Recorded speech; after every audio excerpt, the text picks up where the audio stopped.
Blog Talk Radio. Well, good evening, ladies and gentlemen. This is Ghost here with another episode of True Conservative Republican Radio. And once again, I am the host, the man they call Ghost, and I thank you for joining me this evening. Today, we have a real touchy issue that I wanted to talk about. I stated I wanted to talk about it last week. It's about the war on drugs. And everybody has pretty touchy situations or little issues when it comes to that nature. So we're going to talk a little bit about that. But before we start talking about the war on drugs, I just wanted to make a comment about simple observations that I've had here. It's come to my concern that I've been patronizing, blogs and other supposed conservative Republican shows on Blog Talk Radio here. And I have to say, I'm really disappointed. I'm starting to actually believe that the conservative movement is just I think it's non-existent in this today's Republican Party. It was John McCain's little primary election here in South Carolina that's kind of disturbed me. Here's a southern state. It's supposed to be traditionally, how can I put it, conservative. But now we've got social liberals dominating supposed conservative Republican states. So, and I decided to go on these little conservative talk shows. You got a lot of them on Blog Talk Radio here. And I've tried to pose the question, why is the Republican Party basically submitting to social liberals, And basically every time I pose that question to a conservative or a supposed conservative host here on Blog Talk Radio, they don't even want to acknowledge it.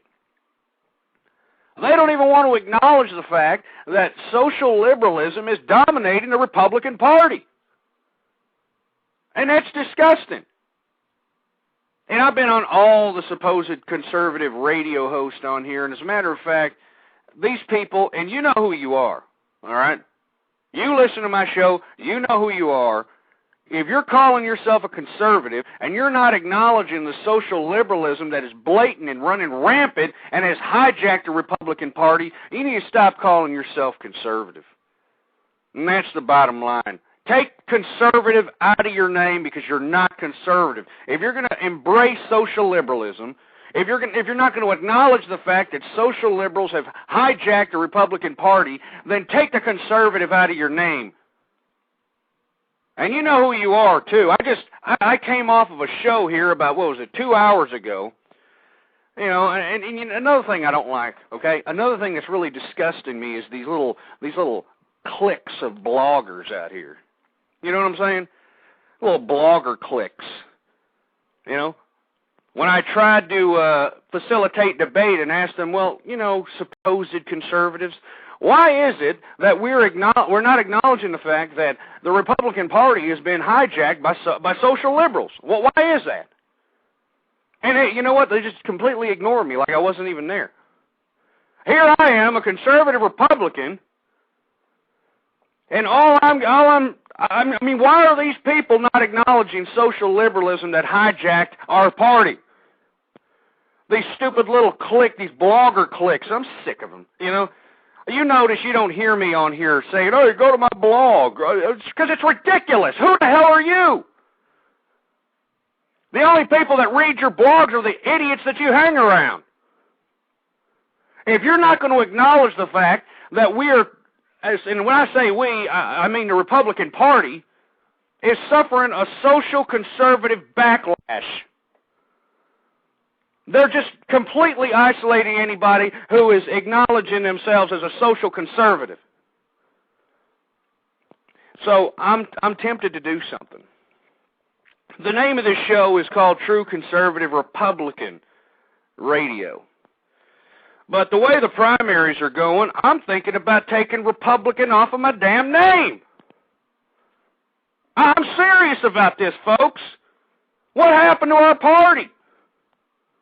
We're getting hijacked by a bunch of social liberals that embrace baby killing. They embrace the feminist movement. They embrace, multiple, triple, quadruple divorces. They embrace women shitting out about 5 or 6 kids and having 5 or 6 different fathers to do it. They're embracing this activity. They're just embracing this activity.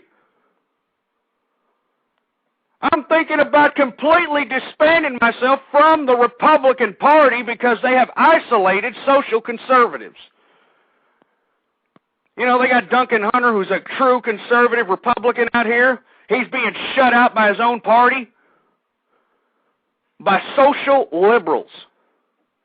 This is what's going on here, folks. And look, I know we're going to talk about the war on drugs, but we're going to talk about it here in a minute. I'm just sick to my stomach. I have literally patronized every conservative blog talk radio show that claims to be conservative. And none of them want to acknowledge that this social liberal phenomenon has hijacked the Republican Party. You know, I was on some show, forgot what it was called, some guy named Moran or something. I forgot his name. Thank God, because he was trying to claim he's a conservative. And he had all the social blogger cliques. You know, he had that ridiculous imbecile Ed Morrissey, who's claiming he's a conservative, a couple of broads that think they're conservative. And I was trying to pose many questions to him. You know, they're too busy saying, oh, yeah, well, I'm staying at this hotel. I'm blogging over here. Hey, look at me now. I'm with this campaign. Hey, look at me. I'm so cool. And they didn't want to acknowledge the fact that the Republican Party has been hijacked by a bunch of social liberals. They were just ignoring me. They were ignoring me. I'm as conservative gets, and they're ignoring me. Well, you know what? I tell you what, if this is the way the Republican Party is, all the conservative people, and there's a lot of you, and I thank all of you for listening. I thank all of you for listening. But if we're gonna nominate a social conservative, or excuse me, if we're gonna nominate a social liberal, I'm just gonna suggest to you, if you're a true conservative, don't vote. Don't vote. What's your choices? A liberal and a liberal? That's your choices now. You got John McCain, the projected winner of South Carolina, and if South Carolina can fall for this garbage, our party's in trouble. I think that the conservative movement needs to branch off and go into its own party. Its own party. We need to stop this embracing of social liberalism. It can't be tolerated.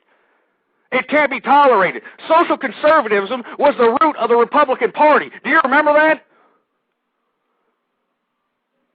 And now you got these people embracing it. I mean, look at Rudy Giuliani, for Christ's sake. He did his cousin.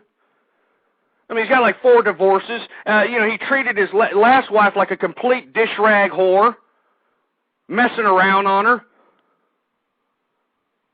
It's ridiculous, man. Anyway, if you're a conservative Republican and you're a true conservative, don't vote for any of these people. I spit on everybody out here who's going to embrace this social liberalism. I spit on them. You piece of crap. And you know what I'm going to do? For all you people that are out there, I'm going to take the Republican out of the name of this show. Because Republicans they've lost me. I mean, they're going to embrace social liberalism. They've lost me. So this is what I'm going to do to the Republican name right here. Everybody listening? Listen to this. This is what I think of the Republican Party right now.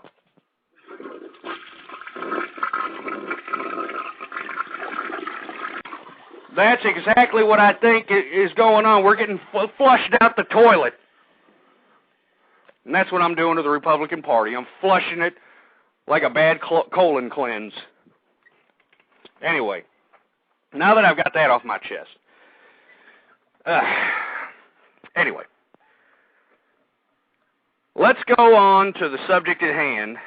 We're going to be talking about the war on drugs here, because I'm sick and tired of this primary talk. As a matter of fact, that's it about me and the primaries. You'll never hear me talk about these ridiculous pieces of garbage, because both sides are liberal. No matter what way you look at it, they're both social liberals. So I'm not pulling for anybody. You know, the Republican Party can literally shut out Duncan Hunter, a true conservative Republican, and allow some lunatic, old windbag, prostate-infected piece of trash like Ron Paul to get up on the Republican platform, spew off his long-hair liberal hippie propaganda, and allow him to raise funds under the Republican cloak, and yet they can shut out a true conservative Republican like Duncan Hunter. So if that's how the Republican Party wants it, we'll tell you what, sir, and tell you what to all those people in the Republican Party, you lost the conservative movement. And if you're a conservative, don't vote for any of these people. Anyway, I'm getting a little upset here. Let me tell you, it's upsetting. And thanks for all the folks in the chat room. It's upsetting. I've been listening to these people, these stupid blogger cliques, and all these imbeciles, and they don't want to acknowledge it because to be honest with you, I think these people are liberals, all of them. You know, these people that are supposedly the front runners of supposed republicanism out here, like, I hate to keep calling his name out, but you can't deny that this idiot has just dominated the conservative little radio shows in BTR, Ed Morrissey. This is what I'm talking about. This man, I think, is a closet liberal. I think he's a closet liberal, and it's people like him that have ruined our party, so you know what? I'm flushing my party down the toilet. It's the conservative movement. Long live the conservative movement, my friends. Excuse me, I'm sorry, just a little angry, you know, I'm just a little angry here. My party's left me, you got to give me a little bit of slack. Anyway, we're going to talk about the war on drugs here. The war on drugs, how do you feel about it? Give me a call, 646-652-4869. The war on drugs, I think it's just a logical fallacy, first of all. I mean, of course, I don't like people doing drugs. As a matter of fact, I hate drug dealers. As a matter of fact, I don't cry when a drug dealer gets killed. As a matter of fact, I have a party. I mean, these drug pushers need to all be assassinated as far as I'm concerned. You know, it just needs to be assassinated, all these drug pushers. Okay? But you see, as much of a supposed war that we've waged against these substances and narcotics, it seems to me that it's not making any kind of a dent. As a matter of fact, it's getting worse. I read recently that 80% of the people in prison are in prison. I think it's over 80% as a matter of fact, but I'm just going to be a little conservative about it. 80% of prisoners are in prison for drug offenses. For drug-related offenses. And you see, this is concerning me here because, I mean, I thought the war on drugs was supposed to deter people. It was supposed to stop people from not only using drugs, but selling it. And it's done completely opposite of that. I mean, when you got a prison system filled with 80% of people in prison are in prison because of drug-related offenses. Now, I'm going to have to break away from a lot of my conservative constituency that watch this or listen to this program.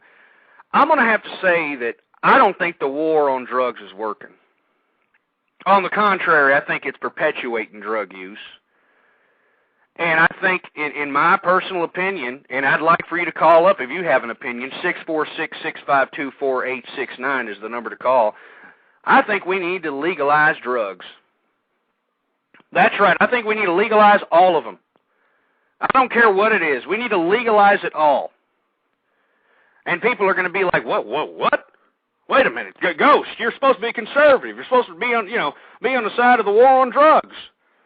Well, no. You see, it's not making a difference, this war on drugs, all right? This war on drugs, it's not doing anything for anybody. People are still doing drugs. They're still smoking crack. They're still snorting cocaine. They're still smoking pot. They're still doing all kinds of garbage. And I think that we need to just legalize all the drugs. Just legalize them all. Now, let me explain how to legalize it. First of all, I think the government should get involved because the government has a responsibility to keeping its people safe, okay? I think that the government should contract some of these people, like in the tobacco industry and maybe in the pharmaceutical industry, to manufacture and cultivate this stuff. You know? I mean, let them cultivate it, and let's build a bureaucratic system. And I know I'm against bureaucracy, believe me, but this is drug related, so that this is different. I think that we need to dispense these drugs at locations in high dense metropolises. Okay? And let the government dish it out, cultivate it, and distribute it. So anybody who wants some narcotics, anybody who wants to just have drugs and, snort cocaine all day, shoot heroin, whatever it is that they want to do, they can go to these locations that are government funded, government regulated, government overseen. Go in there and buy it. First of all, not only would it bring the price of the drug down, but it'll take out these ridiculous dope pushers, these drug dealers. They're going to go out of business. People like Pablo Escobar are going to be extinct because you know that the United States consumes 85% of the world's drugs. Now, why is that? Because there's a humongous profit margin by infiltrating drugs into our country so they can sell them at a high profit. And if you legalize it, and if you dispense it through government bureaucracy, and at the same time, you can collect taxes on their vices. Because people are going to do it anyway. I mean, who do you want to have the money? You want some dope dealer who's just basically going to splurge on all kinds of materialistic garbage, not pay any taxes, and at the same time continue to grow his drug empire? Or do you want the government to collect the money so we can pay for other such programs, social programs, and that sort of thing? That's what we need to do. I mean, if we don't do anything about this problem, all we're going to do is see more and more people get rich. And when I mean rich, I'm talking about these dope pushers. You're going to get people in South America, these drug cartels, even more and more influential. And I think something needs to be done about it. Give me a call right now if you do not think this is the right way to go. If you have another alternative, let me know. 646-652-4869. Right now we're going to take our first call here. 312 area code. You are on the air. Okay, Ghost. How you doing? This is Poor People Campaign Inc. in Chicago. How you doing? I'm doing okay. It's good to hear from you this evening. I beg to differ with you, sir. Okay. Because it's a horrible thing already, the way the government has already been confessing our community with drugs and heroin and dope and crack and cocaine. Yeah, they got the drug dealers out here. Yeah, they got 95 or 85% people locked up that's in there for drug convicted crimes and everything. But still in all, the community, the people in the community have suffered. Families have suffered from these doggone drugs. Man, I mean, once you get to messing with the heroin, it gets in your bones. You can't even leave it alone, even if you try. And then if you do get to the point where you can get some medicine and stuff to leave it alone, eventually it still ends up killing you. Well, I understand that, believe me. And the government is not going to let you stop them from bringing drugs over here. They don't want the price of drugs to go down. They don't want that. They want to continue to make their billions and billions of dollars. Well, how is the government making billions of dollars? You talking about the law enforcement and the prison systems? No, I'm talking about the government. The army forces that's bringing that stuff over here on our military vessels, like our planes, our military boats and everything. They bring that stuff over here. That stuff just don't fly over here by itself.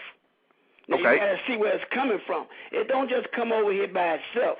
They got peoples that they help bring that stuff over here, and then they got people that meet them and start distributing the stuff out in the community. Yeah, buddy boy, that's what they've been doing ever since. Matter of fact, drugs paid for a war. It paid for a war back in, what, the 60s or the 70s? Are you talking about the Nicaraguan situation? It paid for a war. Yeah. They used drugs to pay for the war. Yeah, and believe me, I'm disgusted when I hear that about the Nicaraguan situation, about General Blandón basically pushing in drugs into the communities out here for, some sort of a military junta to come back. Though, brother. That was in every state. That was in every state. They flooded the communities with drugs. And then I knew a guy, he had came home from the war. And he was sitting up here shooting himself in the arm with dope. And I said, he dead now. I said, Pete, I'm about 12 or 11 years old. I said, Pete, how in the world did you get hooked on drugs? He said, well, I was over there in the war. Then he said they sprayed up with that damn Agent Orange. Then he said, that's where they had the drugs at, Jerry. I said, where? He said, on the Army bases. He said, we had tons of that stuff. What exactly? Heroin? Heroin, cocaine, weed, all of it. He said they had tons of it. He started using the drugs over there in the war. And when they came home from the war, a lot of them went in not being drug addicts, and thousands of them came home dope fiends. Okay, well, look, I can acknowledge that, like I acknowledge the General Blandón situation about them pushing narcotics in the communities out here to raise for some kind of revolutionary army for General Blandón to go back to Nicaragua and take over his country. But we're talking about the present situation right now. You've got a lot of people in jail for drug-related offenses. And that's the main population of our prison system. Now, don't you think we should have more room for people like killers and child molesters and people that just are really just vile people of society? And I'm posing a question for you. Right. Don't you think if we legalize the drugs, just like I was stating, have the government take control of it and have them cultivate it, have them dispense it at locations in high-dense metropolises, so people can go in and basically go and buy their drugs at a cheaper rate than what the drug dealers are pushing out here? That'll completely eliminate not only the drug dealer, not only the drug smuggler, but the drug cartels in South America and in Mexico. It'll eliminate these people, and at the same time, we'll be able to keep track as a government. We'll be able to keep track on who's using, when was the last time they used, how much they used. An employer, instead of having to resort to drug testing, because there's a whole black market behind the drug testing system too, all an employer has to do is just look up on a database, and we can charge for that, $10 in access to the database, and we could generate some serious taxes off of this, and at the same time eliminating the drug dealer altogether, and eliminating the drug pusher, eliminating the drug smuggler, and eliminating the drug lords out there in South America. Don't you agree? Well, Ghost, you got a great point there, but our government would never, ever do that. Why do you think they'll never do it? Because they need to blame somebody. They would never, ever do that. They don't want to be sitting up there getting no big, opening up a big place that sell cocaine and heroin and weed, where you go in there and you buy you a $5 bag of weed. Well, don't you think it's because of the fact that the government has basically, put this supposed war on drugs and demonized it so much that it's got the people scared? I mean, just even approaching the notion of legalizing these narcotics, it's got them scared that possibly, their child is going to do it. But, what these people don't understand is that these kids are subjected to drugs in public schools. I mean, they're subjected to this by their peers and that sort of thing.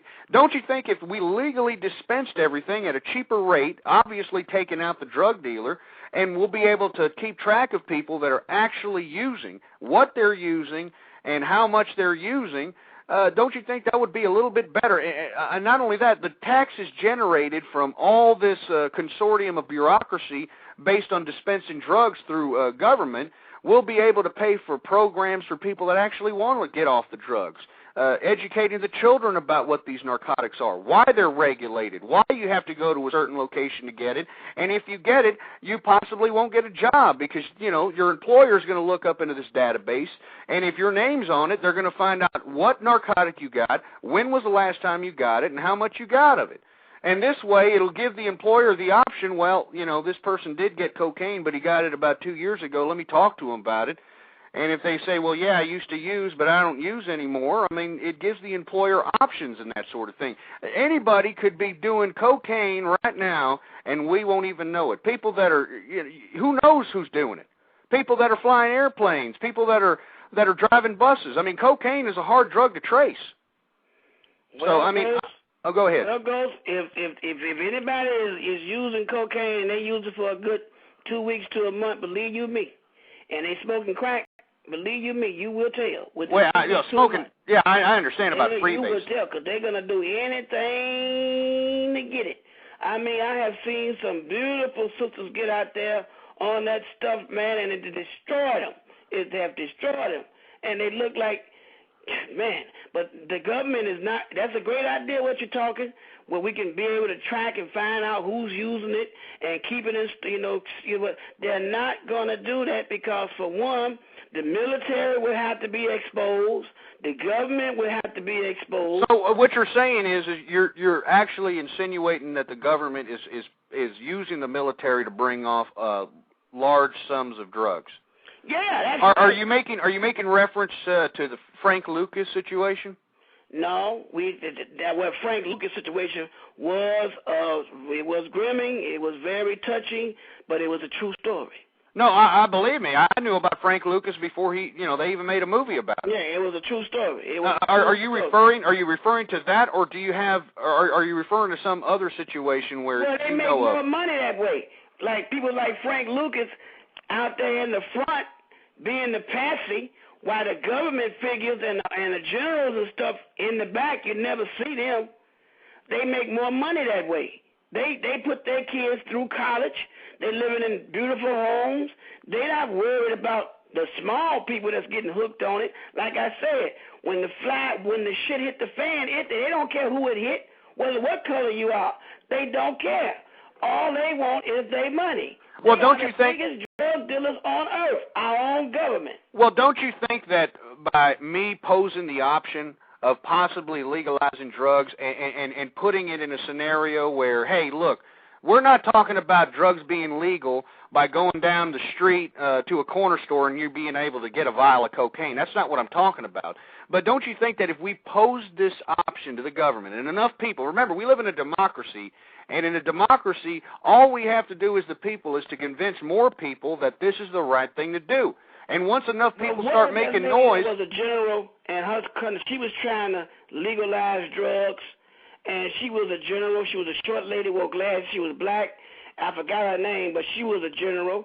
And then later on down the line, come to find out she was trying to legalize drugs, but come to find out her son was a big drug dealer. So yeah, well, that's what I'm talking about.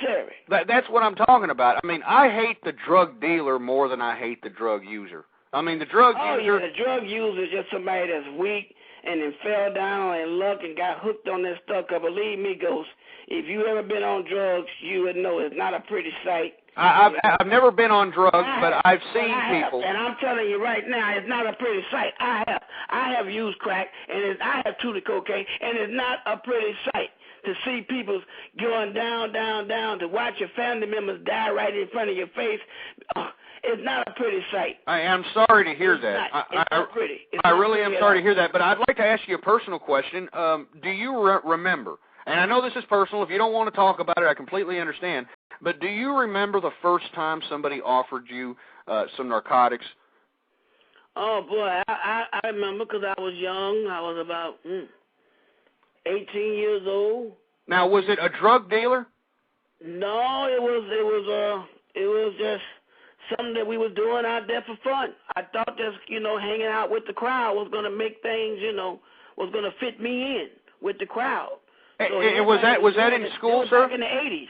Yeah, it was back in the 80s. Everybody was shooting cocaine, so... Was that in your public school? No, yeah, well, wait a minute now. You're going too fast here. It wasn't in the public, but some kids in public school was using drugs. No, so you said you were a teenager in the 80s. Yeah, I was a teenager. I was about 18 years old, but I was hanging out in the streets with older people. So I was trying to fit in. So that's when I started using it. But still in all, it took me a whole year to get myself together. I went from tooting cocaine to smoking rocks.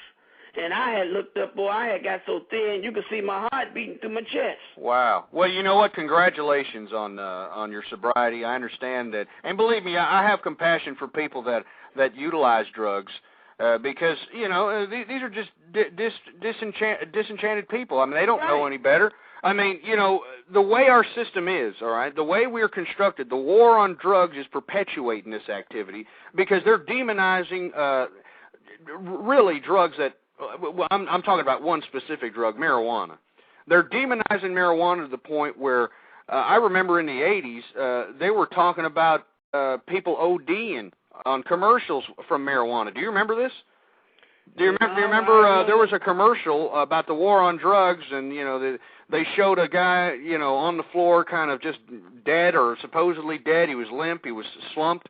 And, ambulances came in, and they were asking the kid that was still, I guess, alive, what happened. And the kid goes, well, we just tried a little bit of pot, and this is what happened. And they demonized marijuana so much to the point, and this is my theory, that once a child or teenager or whoever is exposed to marijuana and they smoke it or eat it or whatever they do for the first time, all of a sudden they realize that they're not OD'd yet.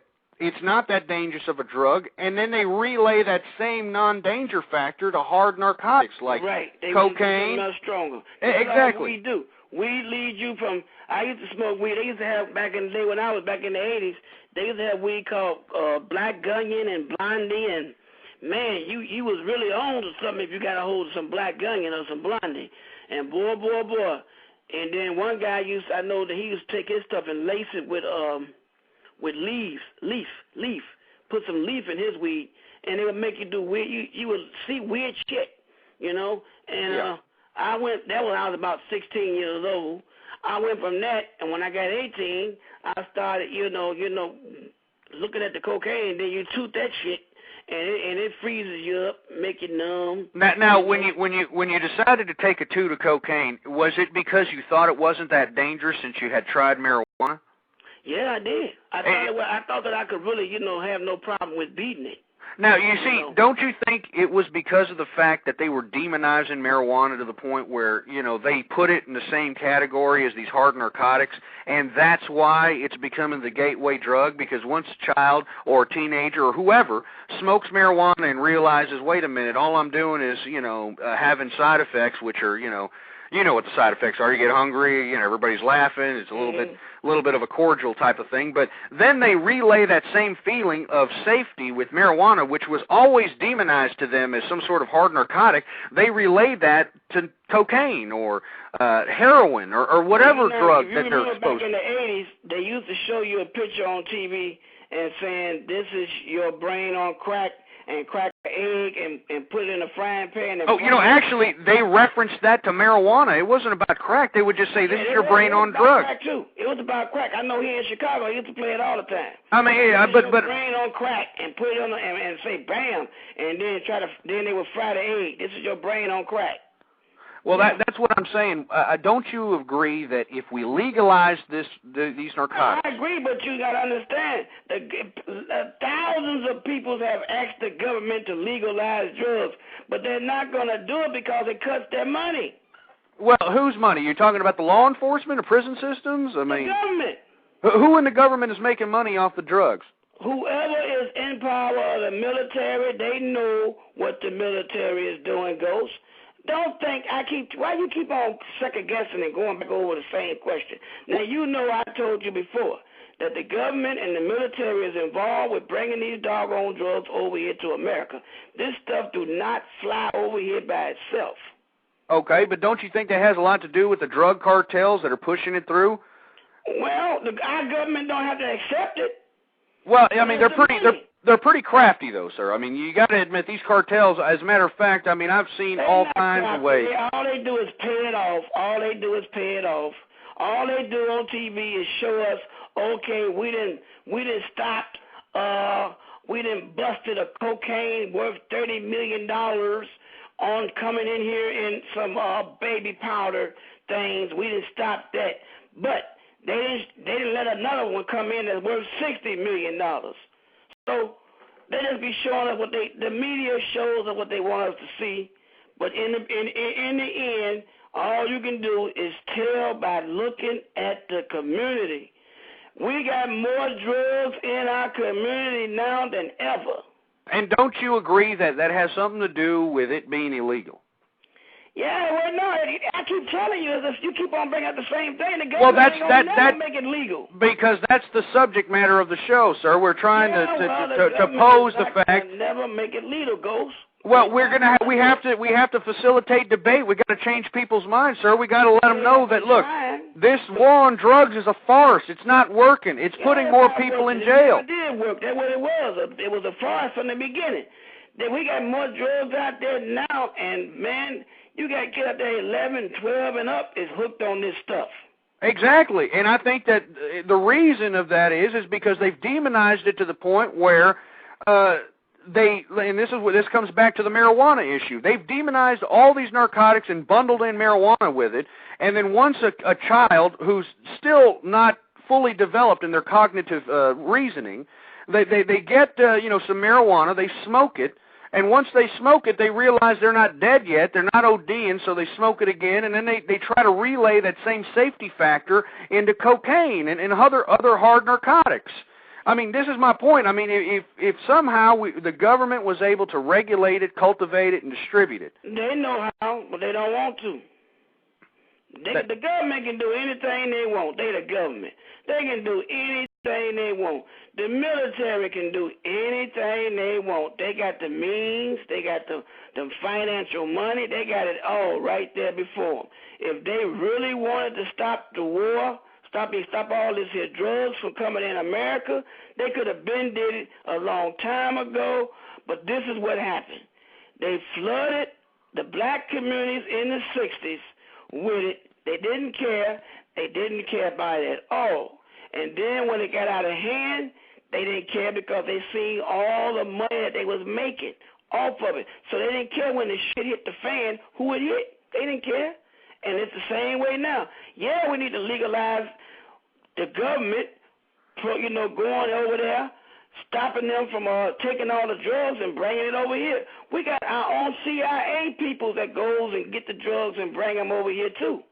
They work along with the military. This is deeper than you think. No, I understand, sir. And you know what? I appreciate your insight. I'm sure you're giving a lot of people an inside view of what narcotics can do to people, and I really appreciate your call. No, you giving an inside view of what the government wants to do to people, and they're not going to never let you legalize drugs. Well, we're just trying to facilitate debate on the subject, and once we facilitate debate on the subject, more people are going to come along and possibly suggest it to their congressman or their politician. Anyway, we're going to take another call. We got we've got 2 718 numbers. I'm going to pull the first one off. 718. Hello. Hello. How you doing? You're on the Go Show. How's it going?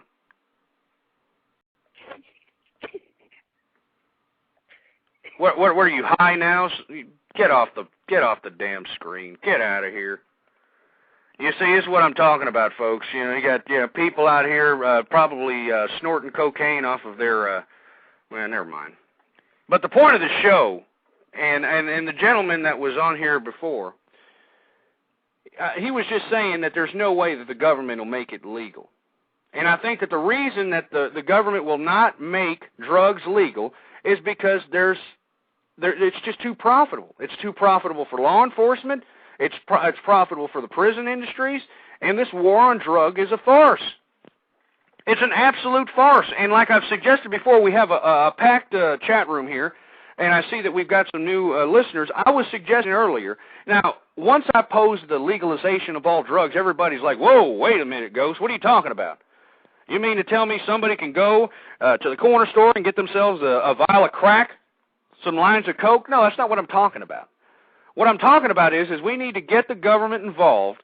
We need to put little, I guess, dispense locations in dense metropolis areas that's run by the government, have the government cultivate it, distribute it. Not only would it bring the price of drugs down so low, it'll take out the drug dealer. It'll take out the drug pusher. It'll take out the drug smuggler. It'll take out the cartels that are out there making billions. Did you know that Pablo Escobar, one of the biggest drug lords in America, world history, I mean, this man was a billionaire. I mean, the military literally had to send in missiles to find the guy to kill him. And how did he become a billionaire? Well, because 85% of the world's drugs is consumed by America. And we have such an illegal, I guess, guise behind it, it's driving the price through the roof.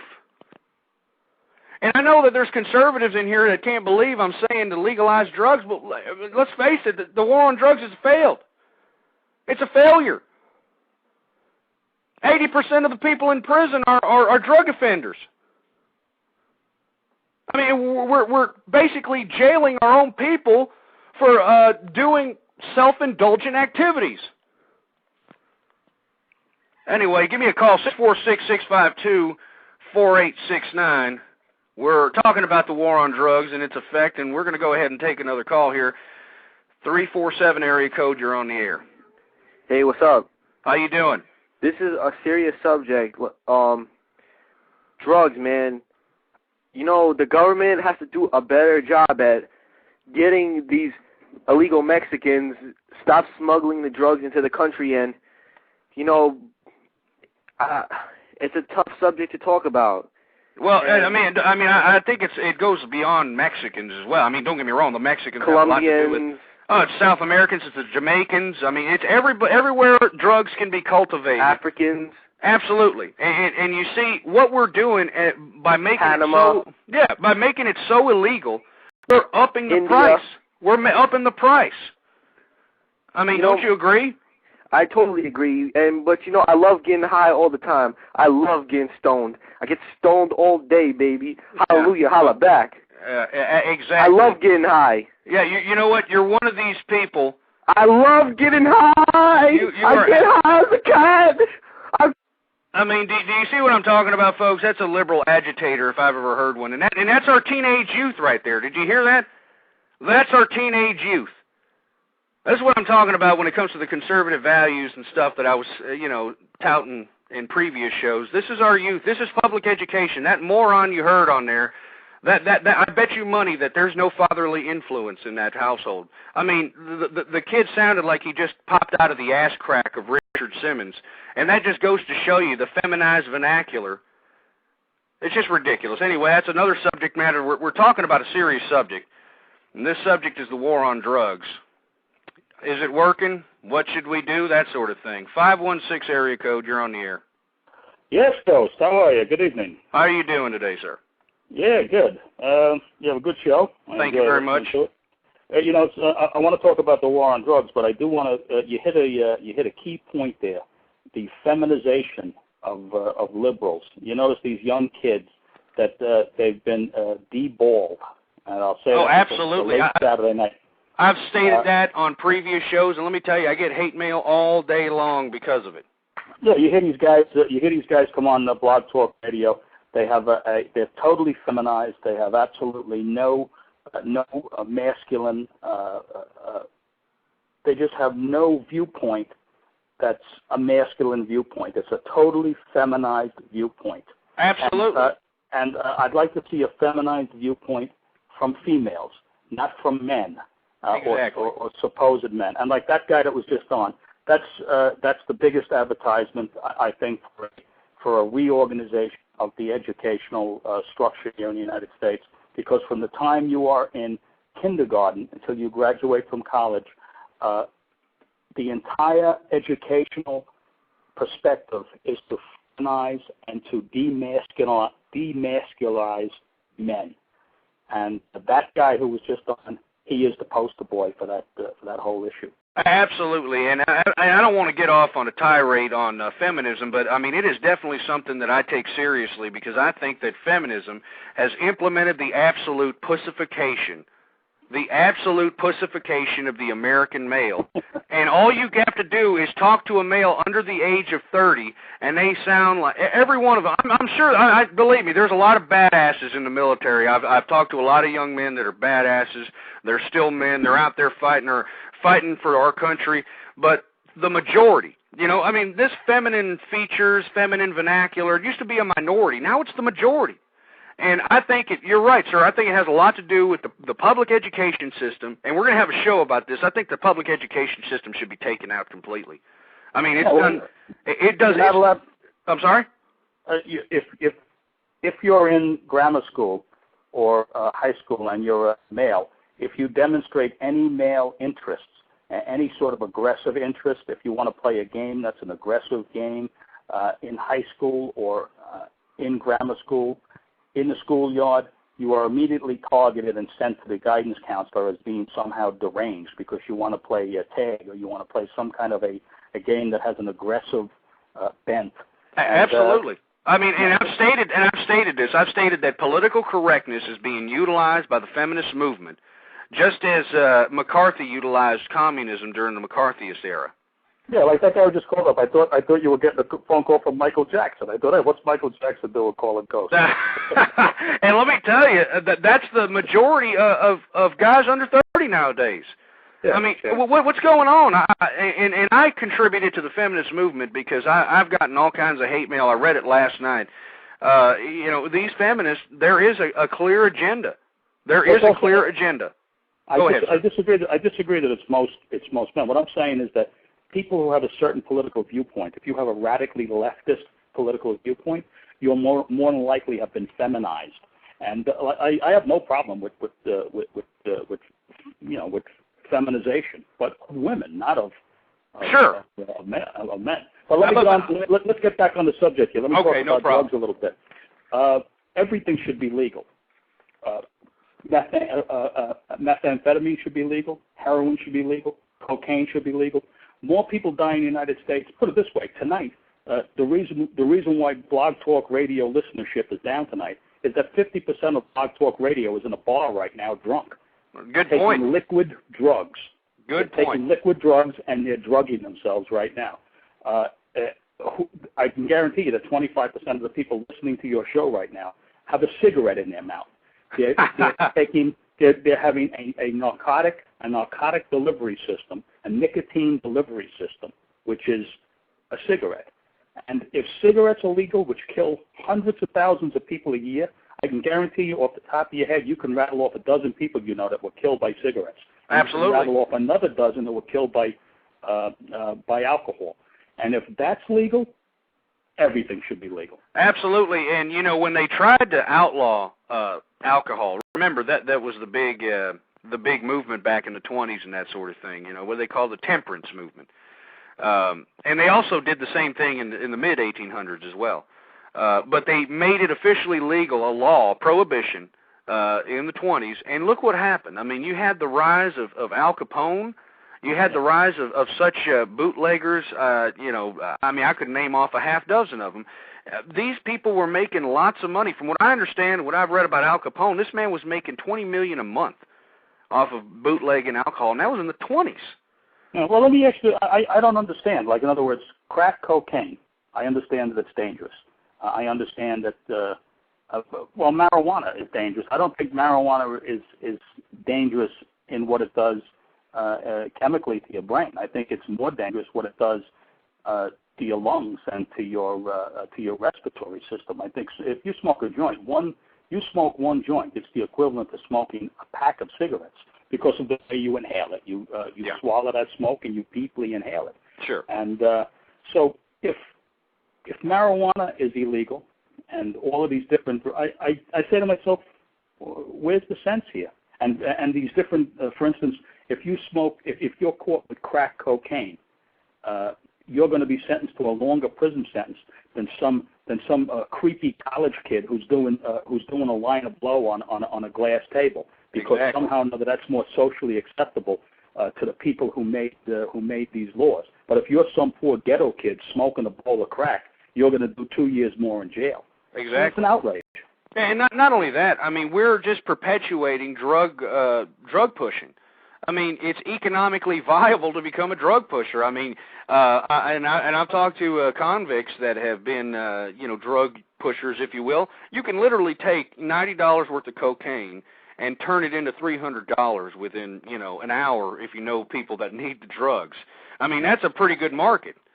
So, I mean, by making it so illegal and by just completely waging this supposed farce war on drugs and just demonizing it to the point to where, I mean, everybody just doesn't even want to acknowledge the problem, this is what perpetuates, not only do we have a high drug price in America, but we consume 85% of the world's drugs. Well, if I was the President of the United States, I would say one thing. I would say tomorrow morning, well, let's give everybody 7 days.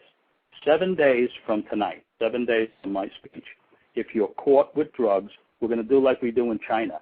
In China, about once every 2 or 3 months, they commandeer the local high school gymnasium, and they bring all of the drug dealers into the gymnasium, and they have a trial in the gymnasium. And after the trial is done, they trot everybody out to the wall outside the gymnasium, and they shoot them in the head. You're either going to do that, let's either take care of business, and let's execute everybody, or let's make it all legal. And when I talk about execute everybody, I'm talking about the people in South Carolina tonight who are growing tobacco and killing hundreds of thousands of people a year. I'm talking about the people in Tennessee who are making Jack Daniels, who are making liquid narcotics. Just make a pronouncement. It's all going to stop, or it's all going to be legal, one or the other. Exactly, and I agree with you. I mean, I think that there needs to be something done about this problem because we're only perpetuating the growth of it. I mean, 80% of the people in prison are drug offenders. I mean, give me a break. I mean, I'd rather see a child molester in there. And you know what? Child molesters get less time than somebody who does drugs on a consistent basis. Can you believe this? Yeah, but you know what I have to say, Ghost, is that if most people who are in prison are there for very good reason. And if they weren't selling drugs, they'd be doing some other kind of antisocial behavior. Do you honestly believe that, sir? Yes. When you, like, for instance, on MSNBC, they have this program now where they lionize these social beasts, these predators. They have almost every night on MSNBC. Yeah, the To Catch a Predator. To Catch a Predator with Chris. No, not To Catch a Predator. This is a different shows. They do an hour show from different prisons around the United States. Oh, yes, I know what you're talking about. Lockup, I think it's called, yeah. Yeah, and they lionize these prisoners. They turn them into media stars. These people are evil presence. They are an evil presence in the world. And if most of these people who are in there on these drug crimes, they were caught because they're high profile. When you're doing some kind of a drug-related transaction, it's a high profile. You have to interact with other people. You have to interact with people who aren't really a criminal element. Like, for instance, the creep who just called before me. Yeah, exactly.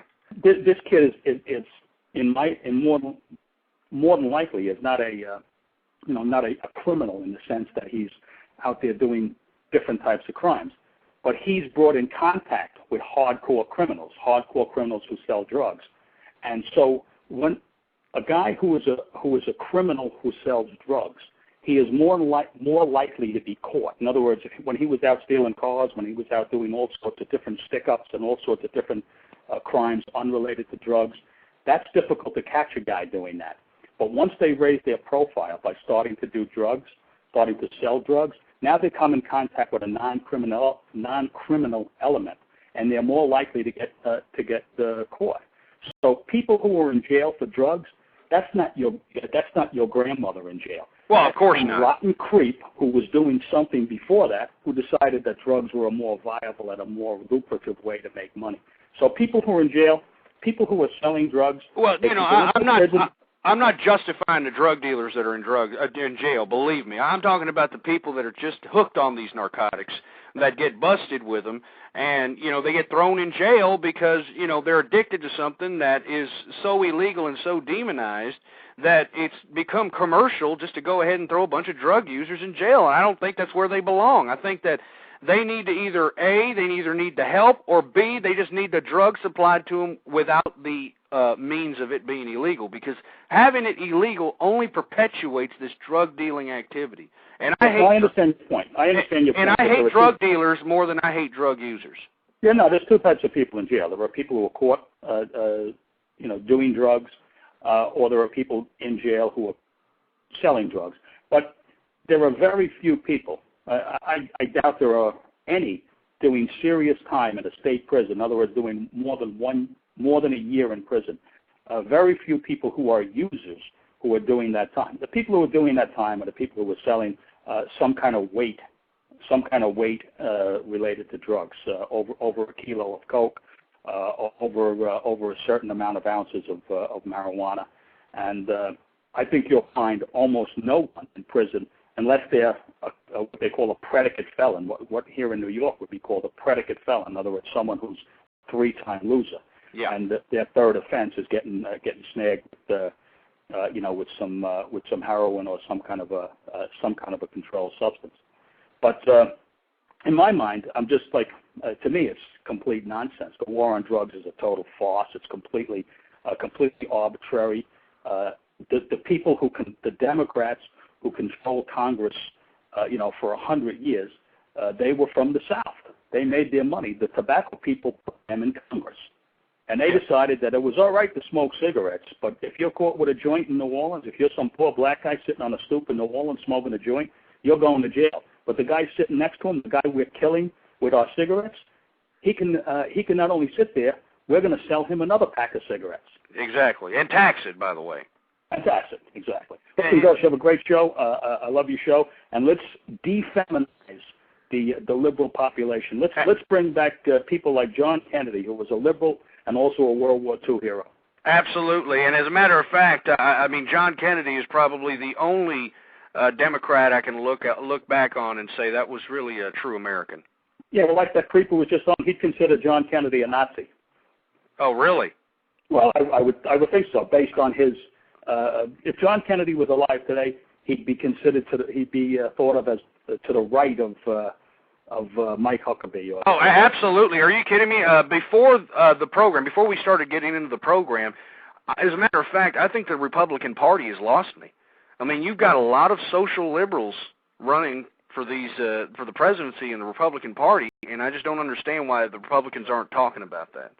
Well, let me tell you, Ghost, when Hillary Clinton is on that ballot, believe me, you'd vote for Al Sharpton before you would vote for Hillary Clinton. Yeah, I don't want Hillary Clinton. Hillary Clinton, to me, is Jimmy Carter on steroids, to be honest with you. And well, I don't want that, sir. Yeah, well, to me, Hillary Clinton is a masculine version of Jimmy Carter. Absolutely, that's what I'm saying. I mean, this is just ridiculous. Her platform is just unbelievable, what she wants to do for the country, and I think it's going to take a country tremendous step back. Well, she won't get elected. I think that we had this discussion about a week ago, and put it this way: if John McCain is the nominee, the African American community, Harlem is closer to the World Trade Center than Dubuque, Iowa, Des Moines, Iowa, and people, African Americans who are in New York, in Philadelphia, Baltimore, Chicago, Los Angeles, they are the people and the community as a group, as a community here in the United States, who is most endangered as a group by mass terrorism, by mass murder. Absolutely. And believe me, African Americans, besides having different liberal viewpoints on different social issues, they are, like everyone else on the planet, into self-preservation. And when they see John McCain is a guy who I think would be able to garner a lot of votes in the African American community, and conversely, if she does defeat Obama, there'll be a lot of bad blood there. If I was an African American, I'd be good and pissed that a guy like a stand-up guy like Obama is submarined by a rat like Hillary. Yeah, absolutely, and I can agree to that, sir. Yeah, God bless you. Good night. Thank you for calling in. You have yourself a great night, sir. Okay. Well, we're getting some pretty good insight here. We're talking about the war on drugs. Is it working? Should we continue it on? I mean, should we continue with the logical fallacy of the war on drugs? We want to hear your particular perspective on the subject matter. The reason I bring it up is because, I mean, it's a serious subject matter to our American society. 85% of the world's drugs is consumed right here in America, folks. And we're supposed to be waging some sort of war on drugs. And I'm going against my conservative constituency that listens to this show. And as a matter of fact, I'm seeing a couple of people in the chat room saying, "Are you kidding me? I thought this was a conservative show." It is conservative, folks. The bottom line is that I like to oblige myself to logic. And logic will tell me that this war on drugs is only perpetuating more and more drug use. And like I've stated before, I think the government needs to get involved. It needs to get involved, and at the same time, we could generate a considerable amount of revenue for the government so that we can spend it on all the programs that are draining our pocketbooks. And as a matter of fact, I think we need to cut most of these programs, but that's another story. It's another show, and we'll do that probably next week sometime. 646-652-4869 is the number to call. We're talking about the war on drugs. Is it working? I mean, is this actually putting a dent in drug use? I don't think so. And like I've stated before, I think that what we need to do is we need to put forth some sort of government system where they can cultivate it, whether the government has to subcontract it or whatever the case might be. Cultivate it. And once they cultivate it, they could dispense it at locations in high-dense metropolis areas for less cost. I mean, take out the drug dealer. I mean, that's what I want. I want the drug dealer taken out of business. I want the drug lord taken out of business. I don't want to see these people, on TV, with the bling-bling and, the big fancy cars because they can push some drugs on some innocent people. On our children. Just take out the drug dealer. If you don't agree with me, give me a call. 646-652-4869 is the number to call. Like I said, if the government can just somehow make this legal, I mean, dispense it at locations in high-dense metropolis areas, we could generate taxes off the sale of the drug. Not only will we'll be able to generate sales and taxes off these drugs, at the same time we can find out who's doing the narcotics. All right? I mean, let's say what I want to happen happens tomorrow. The government cultivates the drugs, which will probably be a lot cleaner, a lot safer than what's being handed out here by your average drug dealer. Somebody can just walk into one of these government locations and say, "Look, I want some cocaine. Give me this much cocaine. Here's the money. Thank you very much." And they need to show some ID. They need to show that they're an actual American citizen. They need to show who they are and that sort of thing, so we can document this.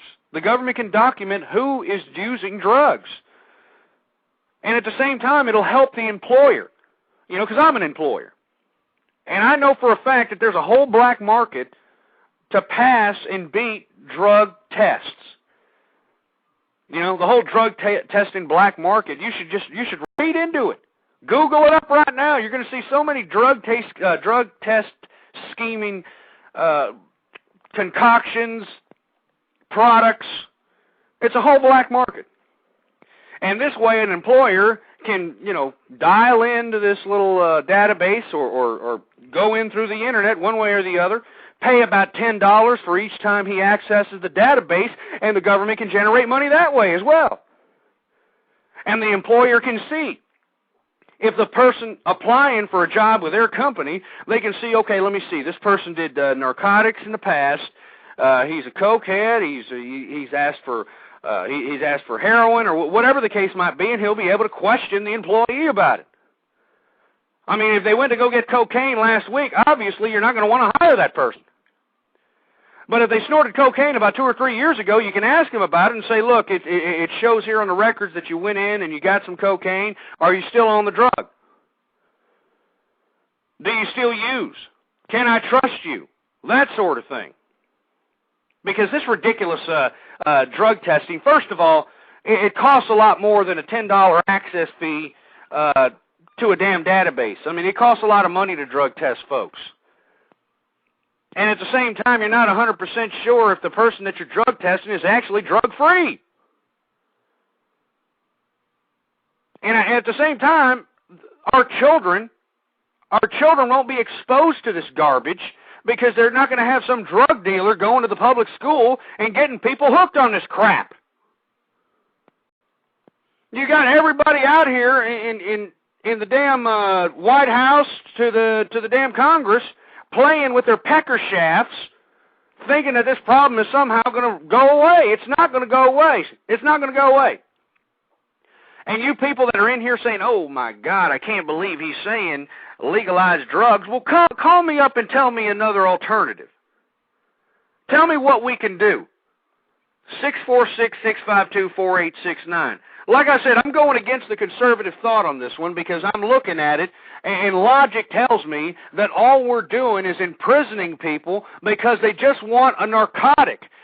I mean, if people want to kill themselves, why in the hell should we be stopping them? I mean, allow these people to participate in their narcotic activity. I just want the drug dealer gone. I hate the drug dealer more than I hate the drug user. The drug dealer pays no taxes. He contributes more and more drug use to our society because all he's got to do is give a toot of cocaine to some child somewhere and say, here, try this, and he's got himself a customer. And that's how these drug dealers do it. You see, if you dispense this narcotics, and I'm talking all narcotics, if you dispense narcotics at places that are located throughout the United States of America in highly dense metropolis areas, have the government cultivate the drugs, dispense the drugs at these locations, we'll be able to track the drugs. We'll be able to bring down the price of drugs as well. I mean, that's all I'm suggesting. I mean, we'll be able to generate taxes. We'll be able to generate a lot of things. We can't just continue on and think that, somehow this drug problem is going to solve itself. And I got a question here in the chat room. Is pot a narcotic? Absolutely not. As a matter of fact, I think this whole war on drugs and encapsulating this marijuana garbage into this same category as these hard narcotics, I mean, I think it's just perpetuated drug use. And I was stating this earlier to the person that asked this question. I said, look, this demonization of narcotics and then encompassing marijuana into the mix with this thing, it's deceiving to everybody who doesn't do drugs. Now, let me explain something to you. You got children out here that are exposed, and I remember in the 80s, they even claimed in some commercials that if you smoke too much pot, you can OD on the damn thing. And once they try marijuana, once they smoke their first joint or pipe or eat their fucking brownie or whatever they eat, once they try it, they're going to be, wait a minute, I'm not ODing. I mean, this is actually pretty good stuff here. Let me try it again. And let me try it again. And let me try it again. And then once they realize that they're not going to die from marijuana, then they're going to say, well, hell, I mean, they lied to me. I'm going to snort some cocaine. It's going to be all right. I'm going to go shoot some heroin. It's okay. They lied to me about marijuana. That's why marijuana is the gateway drug. And as far as marijuana is concerned, I think it should be just completely decriminalized altogether. I mean, it's ridiculous. I mean, out here in Texas, they've already somewhat decriminalized it. I mean, you can get caught with up to an ounce of pot, and all they're going to do is just write you a ticket from now on. Can you believe that? I mean, why are we still doing this? Why don't we just decriminalize the damn? I don't even want to call it a drug. Why don't we just decriminalize the herb? I mean, come on now. Let's think, people. Do I want children smoking pot? Absolutely not. But do I think that people need to do large stints of jail time? I don't think so. I absolutely don't think so. Anyway, 646-652-4869. Give me a call if you have any type of viewpoint on this war on drugs. Like I've stated, I'm going against my conservative people on this. I mean, I'm getting a lot of flack because I just want to legalize all drugs. I mean, we need to do it. We need to do it. It'll generate money. It'll generate taxes. I mean, it'll solve, maybe some deficit problems. I mean, it could do a lot of things here. We'll bring down the cost of drugs. And if we're going to bring down the cost of drugs so much by legalizing it, that it's going to take out the drug dealer. And I hate drug dealers. I hate drug pushers. I hate the drug cartels in South America. I hate all those people. I want to put them out of business. And if you're going to sit here and disagree with me, that means that you are for the drug dealer continuing his rage on America. 85% of the world's drugs is consumed right here in America. Why? Because it's illegal. That's why. And the numbers prove it. The numbers absolutely prove it, folks. And we need to do something about it. If we don't do anything about it, we're just going to sit here and tickle our ass cracks and be like, oh, we just need to just throw more people in jail. That's all we need to do. I mean, that's basically what these people are doing. And the last caller brought up a good point. The reason that you don't hear too many people on Blog Talk Radio right now is because more than 50-60% of the people that would usually, congregate in this little arena are out drinking their asses off. They're out there, getting too close to a bottle of beer, drinking a cheap-ass bottle of hooch, getting inebriated. It's just disgusting. Hey, Ozone, I completely agree with you. I completely agree with you. And what we need to do is we need to, refocus our attention, and we need to tell our politicians, look, we want you to bust the real criminals, all right? This is what we want you to bust. I find it funny that, and I'm sure everybody that's listening in watches To Catch a Predator with old Chris Hansen. I mean, at first glance, it's funny, It's funny, it's something to laugh at, that sort of thing. But then you realize that these guys don't even go to prison for soliciting sex from an underage patsy or an underage decoy. And yet somebody who's using hard narcotics, they get thrown away, a couple of years in prison just because they're killing themselves.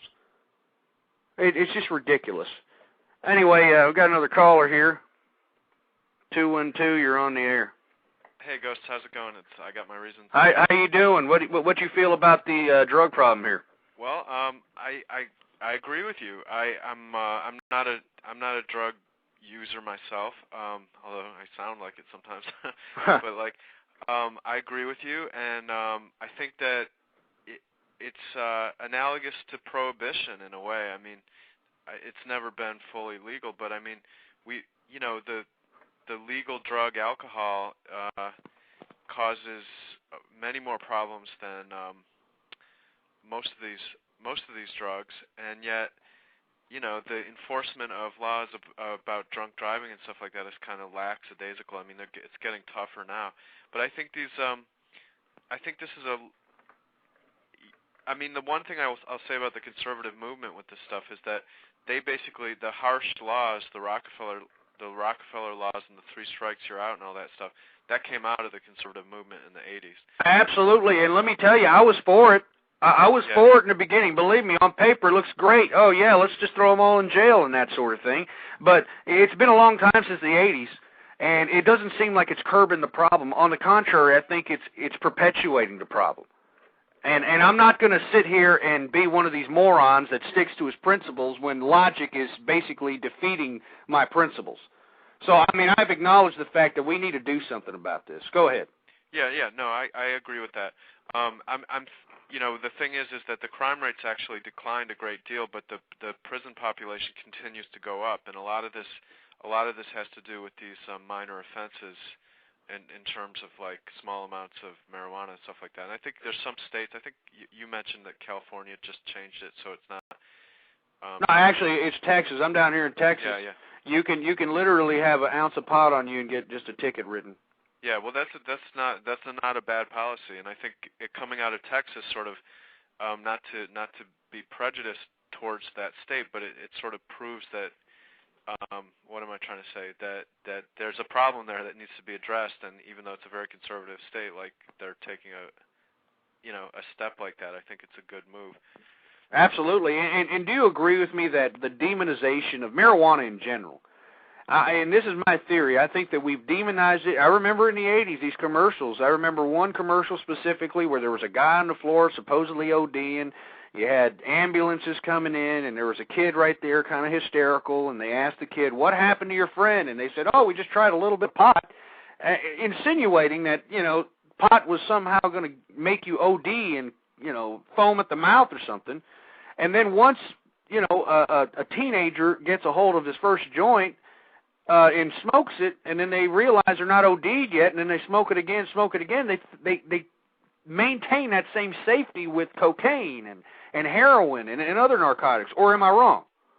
Well, I think those ads are designed to shock. I mean, my favorite was I did it because of you. Oh, who taught you this? Oh yeah.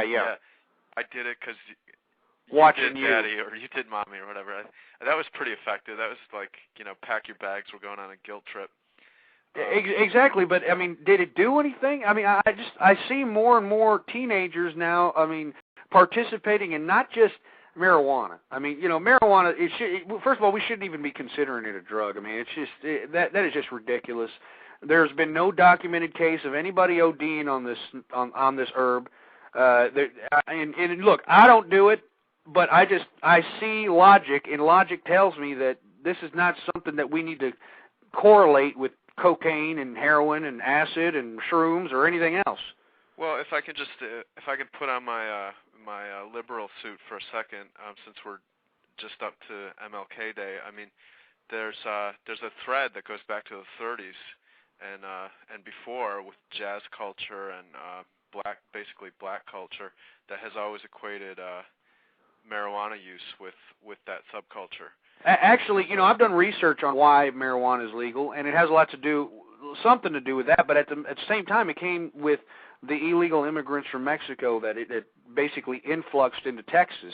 They were really, really heavy induced by marijuana. As a matter of fact, that's where the name comes from. It's Spanish. Right. If you look at an exploitation type picture for what is it called? The one. Reefer Madness? Yeah, if you look at Reefer Madness, the whole subtext is it's about these people that go to jazz clubs and hang out with beatniks, and the whole idea is that it's part of a criminal lifestyle that goes beyond just marijuana.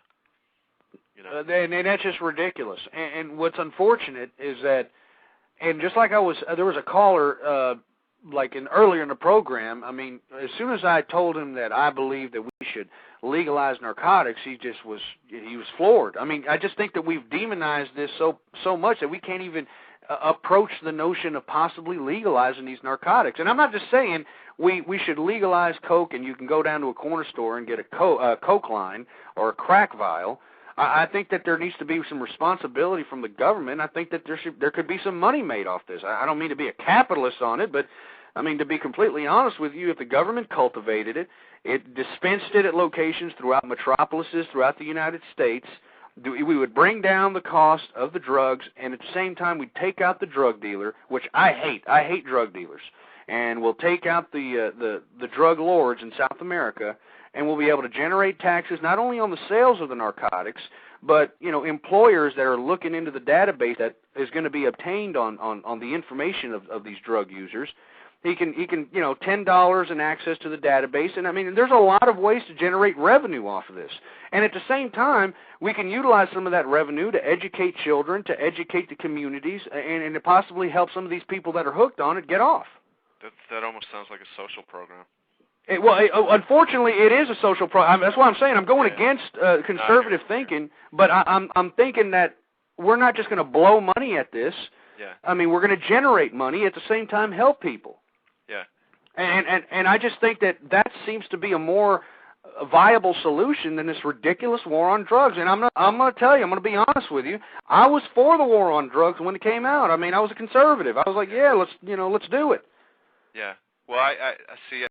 I wasn't. I looked at it as a political thing that was motivated as an attack on poor people, basically. You know. You think it was an attack on poor people, really? Yeah. Yeah. I mean, I just think it was a poor way to address the serious problem with crack in the inner cities and whatnot, which was a real problem, you know. But it was a poorly formulated solution to it. I see. Yeah. Now, do you have anything to add that's like different? Do you think that I'm maybe going off my rocker here, and No, well, I mean, this will scare you. I really liked the beginning of the show because like it was cracking me up because I can totally I can relate. The clicks on BTR bug the crap out of me, and I know that any time that you stand up for a position that's not, you know, I mean, I don't get that much shit from liberals, but you know, I'll make fun of something. I mean, I do some humor on my show. I'll make fun of something that liberals think I shouldn't make fun of or something like that, you know, and it's all the same shit. And I totally was like, it was cracking me up listening to the beginning of your show because like I relate. So that should make you nervous. Are you talking about my tirade about the conservative or the supposed conservative cliques out here? The other BTR hosts, and people talk about their stupid blogs like it means something, and people talk about their BTR shows like they're real radio shows when it's just like a website basically. It's like get some frigging perspective. And like, you know, and leave me the F alone, you know, because like, I'm going to express myself how I want to. If you don't like it, you don't have to listen. Absolutely, and what's really upsetting me, you know, and I'm trying to, you know, patronize some of these supposed conservative BTR shows, is that they're not really conservative. And like I was stating previous, and I know we're getting off the subject here, but I mean, this is really starting to irk me, is the fact that we have a lot of people that are claiming that they're conservative, and yet they are embracing the open social liberalism that the Republican Party is turning into. And I tried to pose this question in a show where all the big conservative blogger cliques were at. I forgot the name of the show. The guy's name was Moran or something. Everybody was on the show, like the ridiculous moron Ed Morrissey and, you know, all those other conservative bloggers that think that, you know, their blog is the second coming or something. I tried to pose questions in the chat room and say, look, what about the social liberalism that's running rampant in the conservative Republican Party? And they just ignored me. And as a matter of fact, they knew I was in the chat room because they said my name over the air there, but they didn't want to answer any of the questions because, I mean, in my opinion, I think that, and I don't, you may agree, may disagree, I think that the Republican Party has been hijacked by liberals. Well, I probably don't agree with that. That's a long conversation, but I can give you the perspective from the progressive liberal side, which is basically very similar. It's like, you know, a lot of people in my camp really dislike Hillary. Huh? Not dislike her, but they don't think she's the strongest candidate for various reasons. I think. What's the main reason? Well, the main reason is she's not left enough. If you want to just put it on the political spectrum, she's too much of a Washington insider. She's business as usual. She's too conservative for us. Okay, right?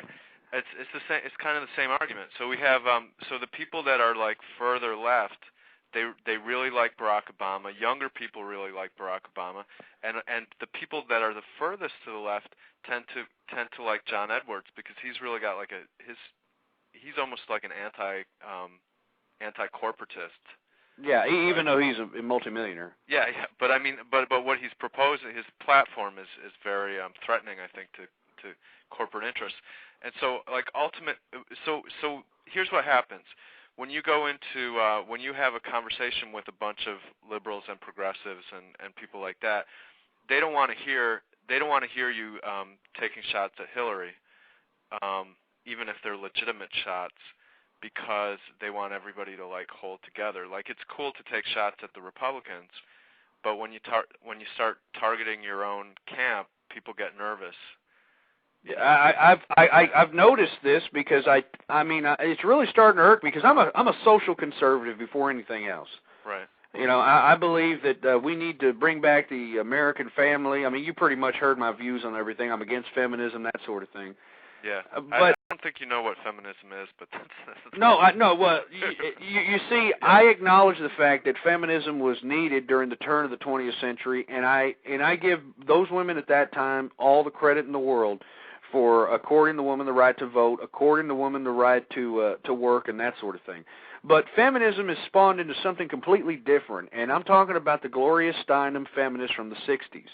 Now, they've refashioned, once again, and you see, this is why you're having a hard time seeing things from my perspective. The feminist movement has turned woman liberation into subliminal prostitution. See, that's what I don't get. First of all, it's women's liberation, not women liberation, so you might want to just make a mental note of that. It's the women's liberation movement, not the women liberation movement. Well, whatever. That's schematics. I'm just saying that. Well, it's possessive. It's possessive? Yeah, it's possessive. Women's liberation. So if it was like conservative liberation, it would have a apostrophe s at the end of it because it's possessive, right? Well, I mean, and let me get back to the reason why I think that they're turning into subliminal prostitutes, and it's based off of the feminist ideology. The reason is because woman's liberation is equated to subliminal prostitution. I mean, this is what liberation is to females nowadays. They can just go in and out of divorces. I mean, they're changing divorces like dirty, shitty underwear. You got, women just, shitting out about 5 or 6 kids, 5 or 6 different fathers, and this is basically perpetuated by the feminist movement from the 60s because this is equated to liberation. I mean, the ability to go out and be able to utilize their sex. Yeah, see, I think that what I equate with liberation is being able to have a job or choose not to have a job or whatever. But that's not that. That we've already done that though. I mean, it's already been done. I mean, yeah, but the next level is not being a object to men and being somebody that wants a boyfriend that has a lot of money. That's not the next level. No, well, that's what it's turned into. That's what it's evolved to. I don't see that. That's not feminism. That's a backsliding into a 50s style women being subjugated by men. If I have a big wallet and I get Beyonce to do what I want when I want it because I have a lot of money, it's really difficult to present that as a picture of feminism. That's a picture of misogyny and male domination. Absolutely not. I mean, we're railing against in the 60s. If it was misogyny, then the man wouldn't have to go out and buy the $50,000 car. He would just tell the woman, "Get your ass over here," and that sort of thing. I mean, if it was misogyny. But I mean, I think that the feminist movement. Like I said, I don't want you to equate what I'm saying to the people or to the women just if you look at historically, treating women as chattel, if you will, where you have like a dowry, well, I'm not talking. You see, you're taking it to a certain extreme there, man. It's the same argument. When there's money associated with, the possession of a woman or whatever, it's the same argument. So to imply that somehow is what the women's liberation movement is or was. I mean, my mom was a feminist. She went to Berkeley, California. She wrote for Ms. Magazine. Uh-huh. She was the real deal, right? Now, she would. I mean, to suggest that being subjugated for money is somehow feminism. But you see, you're looking at it as if these women are blatantly being prostituted. They're not being prostituted because the man is saying, "Look, here's the money, come over here." The women are basically refashioning the appetite of the man to basically buy all these materialistic widgets so that she can basically say, okay, you're good enough for me to, let you penetrate me. Yeah, that's what was going on in the 50s.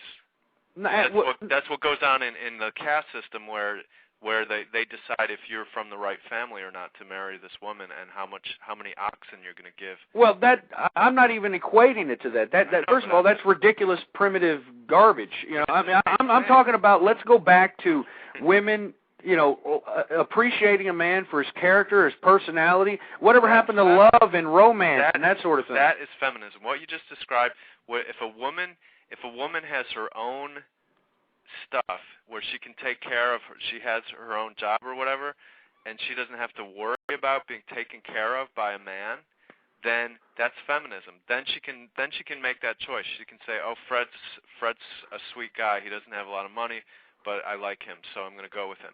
That's feminism. I got it backwards. Maybe that's what was the root of feminism, but it's not like that anymore, my man. I think, with all due respect, I think that what feminism has done, and this is what a woman told me one time. I go into these voice chat communities. Actually, I have a big room in a little voice chat community that I patronize. A woman came in there because I'm notorious for being an anti-feminist. A woman came in there and said, you know what, Ghost, you're just pissed off because women now have 50% of the economy, and if we wanted to, we could use our vaginas to take the other 50%. And I swear to God, that's what she said. That was a joke. No, it wasn't a joke. She meant that literally, and that's what the culmination of the feminist movement is, in my view. I mean, don't you agree? I mean, you can't equate that to, selling a woman off for a couple of bulls or something. So your idea of the feminist movement is like vagina, like the 30-foot vagina takes over New York? Well, no. To be completely, to be completely concise, I think that what feminism has done to the American woman has turned her into a subliminal prostitute, or if you're like Britney Spears, you become an emotional, impulsive wreck because your liberation, you don't really even understand it. You're equating that to going out and hopping on anything that looks good in a leather jacket. I mean, and jump in and out of marriages and that sort of thing. I would read up on what was going on in society in the 50s and early 60s because those were good times, my man. The condition that you're describing is a throwback to that. So the condition that you're describing is basically where the men could subjugate the women mostly by their economic power, and also by their societal power because society said it was fine. So the man made the money, the woman stayed home, and if she didn't like it, she got a beat down. Now, I'm not advocating women getting beat that down either, but that's just the reality of where we came from. Okay, so now if you go to today and say that a woman that is living a similar life where she's choosing her mate based on earning potential and whatnot, and is okay with making compromises about her own self-esteem or whatever, the only difference in that equation is she's not getting beaten. It's a throwback. But at the same time, progress. But at the same time, I mean, don't you agree that is subliminal prostitution? And on top of which, if another man with a bigger fat wallet came along, she'll go ahead and go with that guy. Yeah, I'll agree with that. Let's put my position this way. I agree that there's something seriously wrong with what's happening with the women in our society right now. But the problem is that they are becoming more conservative. They are becoming more like the 50s. The problem is not feminism. Feminism was a rising trend in the 60s and 70s, and somewhere in the mid 80s. It was a man-hating organization, right? No, that's the extreme wing of it. Okay. Okay. So the fact that one woman had hairy armpits somewhere, and that Andrea Dworkin said that all consensual sex is rape. That's like one person that took it in an academic environment that took it over the ledge. But in general, it empowered women. you have TV shows like Maude or whatever.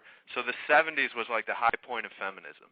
And then after the 70s, thanks to Reagan and everybody wanting to go back to the 50s and have a barbecue and wear pink shirts and poodle dresses, everything went back. It's like 2 steps forward, 1 step back. So I think where we're at now. Well, that's a title to a Vladimir Lenin paper. But go ahead. Is it? That's funny. No. So what happened is, the movement.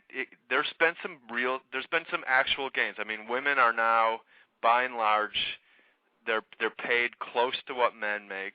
It's not completely fixed yet.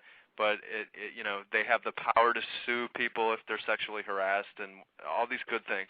Okay, now I'm glad you brought that up. Yeah. Now, but I mean, I think socially, just to finish my point, I disagree with you in terms of like that. I think socially they're turning away from feminism. Whatever the subliminal prostitution or whatever you want to call it, the phenomenon that you've picked on is not a turn towards feminism. It's a turn towards away from feminism, because feminism is about empowering women. It's not about. Well, yeah, I think women are empowered to the point where I think they're trying to take utter domination. I mean, let me give you an example. Look at our justice system. I mean, our justice system is so gender biased, it's disgusting.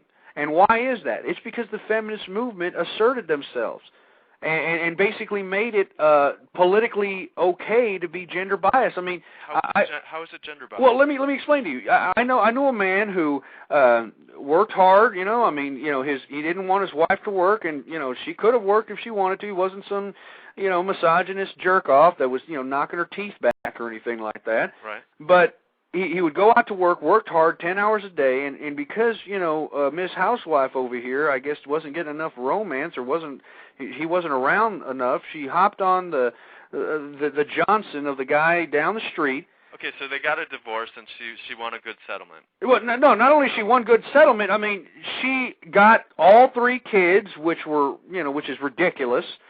She got all 3 kids. He was in a state where you have to pay alimony, so now not only did he have to pay child support, he had to pay alimony. He had to give 50% of everything he had to this philandering whore bag. And after everything was said and done, the man could barely live off, what was it? I think he got like $100 a week or $80 a week or something like that. It's an anecdotal story. I could say, well, OJ got off. So therefore the No, but that wasn't based on gender bias. What happened to this man? He did nothing wrong. No, but that's what I'm saying. He was not the adulterer. You're drawing a conclusion based on an anecdotal thing. Okay, look at the statistics there, Reasons. Look at the statistics. How many women get their children when they're divorced? You want to know more women get custody of the children than men. You want me to tell you the percentage?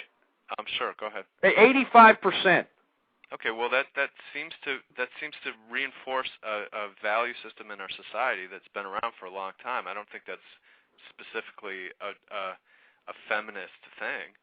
It was the feminist movement. And you see, I think because your mother was a feminist, I think you're trying to, I mean, maybe your mom had different ideology, but to be honest with you, the main reason the feminist movement is still around today is because it is empowering the woman to believe that they can dominate power based on their sexuality and their sex appeal. I don't think many women that I know really can articulate what the feminist movement was or is, and I don't think that many. I don't think definitely on the conservative side, I don't think people even know what feminism was or is. I mean, so to say that that's what's empowering people to do different things, I think is misleading. I mean, let me give you an example. Like, do you know about the bill that was just passed about gay and lesbian workers discrimination? Do you know about that bill? No. Can you enlighten me on that? I have no idea. Yeah, sure. It was just passed a couple months ago. It's been on the floor of the House for close to 30 years. Bella Abzug and Mayor Ed Koch brought it to the Congress, in 1977 or something, and it finally got passed. Now check this out. What it says is simply that you can't discriminate on the job based on somebody being gay or the perception that somebody's being gay. Now, I didn't know this, but many states had no protections for that. So if I lived in one of those states and I was a boss and I didn't want to give this guy a promotion because I didn't like gays, it was fine. And that's up until this year. Okay. And I think so that's something that to me I was sort of floored by this. One, I just didn't know that. I just assumed that a law like that would already existed or something. You know? But with all due respect, I think that the gay movement is just an offshoot of the feminist movement. That's what I'm saying. That's precisely what I'm saying. If you let me finish my point, what I'm saying is that if the feminist movement and the gay movement, or whatever you want to call it, has come so far, then why did this bill sit on the House on the floor of Congress for like 30 years? I mean, like intelligent design's gotten further.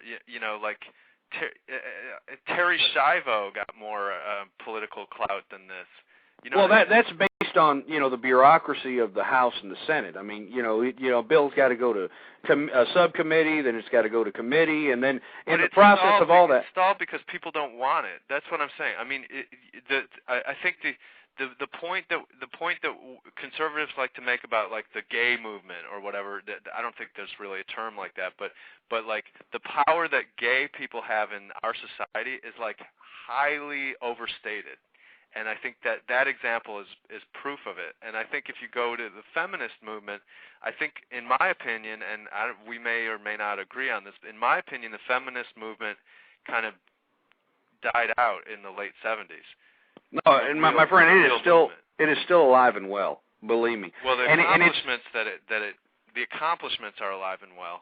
But I don't think women's attitudes. I don't think men's attitudes towards women have deteriorated a great deal. I disagree. Now, let me give you another example. You say women shit out 5 babies. Is that respectful towards women? Well, first of all, the reason I state that in such a harsh manner is because this has become the social norm. It is the social norm. I understand your rhetorical point, but to choose that specific thing is basically to trivialize, birth and women. Well, that's what they've created, reasons. I mean, that's what the feminist movement's created. I mean, they've created an environment that is socially acceptable for this activity. And I remember a point in time where society... I don't think it's socially acceptable. Are you kidding me? What culture is it socially acceptable to have multiple babies from different I see it all over the place, reasons. I mean, look at Britney Spears. Look at her sister. I mean, this has become the social norm. Spears is a joke in society. I agree, but there's still people that are listening to her, and obviously they're female, and she's perpetuating an ideology that is obviously embraced by most people in society. And all I'm simply stating, as a social conservative, we need to do something about it. Now, I'm not trying to regulate people's sex lives. I get criticized a lot that I'm no better than the Taliban, that I want a morality police or something like that. I don't want nothing of the sort. All I'm simply stating is that America needs to get some moral ethos and not embrace such activity that's just going to throw us into Sodom and Gomorrah. What do you suggest? Well, I've suggested it many times. I think we need to outlaw divorce, okay? And once we outlaw divorce, people are going to think twice before they start casually going in and out of marriages. On top of which, I think that adultery should be a jailable offense. Uh-huh. I'm not joking. I know you're not. I think that we really seriously need to consider these things, because if not, you're going to have this continual perception that it's just socially acceptable to go out and just be sexually promiscuous, and it doesn't matter how many kids you have, it doesn't matter how many abortions you have. I don't think that's true. Let's go back to the do you know about the abstinence education failure thing? I'm not. You have never heard me say abstinence, and I am not advocating abstinence, okay? I am not. But you know what, the numbers, the actual statistics don't support your point. Like in terms of teenage sexual activity, teenage STDs, and teenage unwanted pregnancies, like nationwide, the numbers are way down. Well, you want to know why they're down is because, first of all, you were talking about the abstinence program, and I think that's ridiculous because it doesn't work. Well, no, not only doesn't it not work, it just perpetuates deviant activity. For instance, you got all these people signing these pledges that they're going to stay virgins until they're 18 or whatever the case might be. Right. Well, you know, the way they basically got around that little contract was by utilizing old Bill Clinton's method of oral copulation. And now they're participating in, you know, anal sex and that sort of thing to get around the whole abstinence contract. That's why, you know, sexual promiscuous or supposed sexual promiscuous activity is down within teenagers because they're all blowing each other.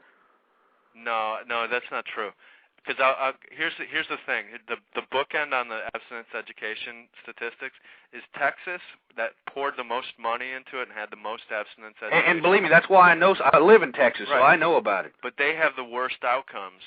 So the states that didn't have abstinence programs or didn't push them as hard, they have better numbers than Texas. Texas is the worst in terms of improvement. Texas is the worst. So and believe me, that's why do you think this is such a near and dear subject matter to my heart? I'm seeing this. I'm seeing it. I travel all over Texas, and I see the same damn thing.